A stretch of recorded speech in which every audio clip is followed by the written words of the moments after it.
के मन में कई के मन में कहन विचार दे द उत्तर प्रश्न हमार। प्रश्न का बा हो अपनी भाषा में कहिया पढ़ाई होई, अपने भाषा में कहिया पढ़ाई होई, बोला कब लिखाई होई ना। हो अपने भाषा में कहिया पढ़ाई होई, बोला कब लिखाई होई ना।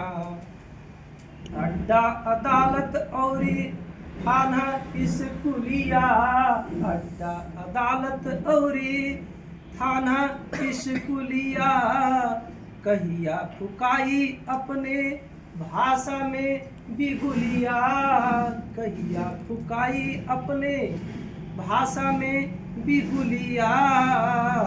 हो अपने भाषा में, हो अपने भाषा में कहिया छपाई होई, बोला कब लिखाई होई ना। रेडियो टेलीविजन इंटरनेट अखबारवा, रेडियो टेलीविजन इंटरनेट अखबारवा, कहिया छा जाई यह में आपन खबरवा, कहिया छा जाई यह में आपन खबरवा।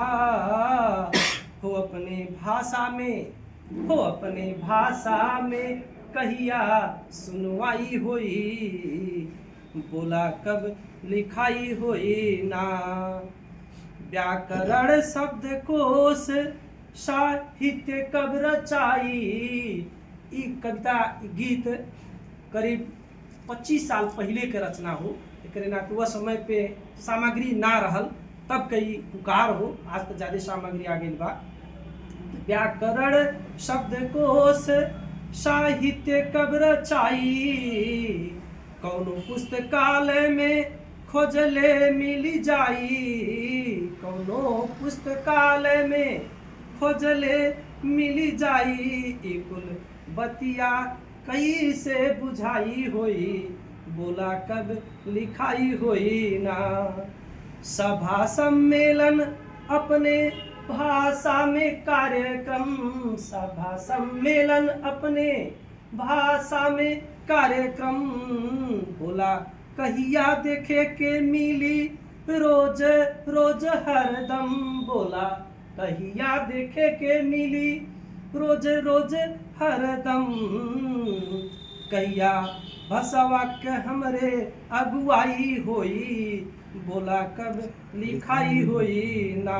अंतिम बंदवा बराबरी के कहिया सम्मान मिल पाई, बराबरी के कहिया सम्मान मिल पाई। मातृभाषा के कारण कबले अपमान सहल जाई, मातृभाषा के कारण कबले अपमान सहल जाई। हे बहिनी इतिहास कब रचाई होई, हे बहिनी इतिहास कब रचाई होई, बोला कब लिखाई होई ना। हे बहिनी इतिहास कब रचाई होई, बोला कब लिखाई होई ना। धन्यवाद।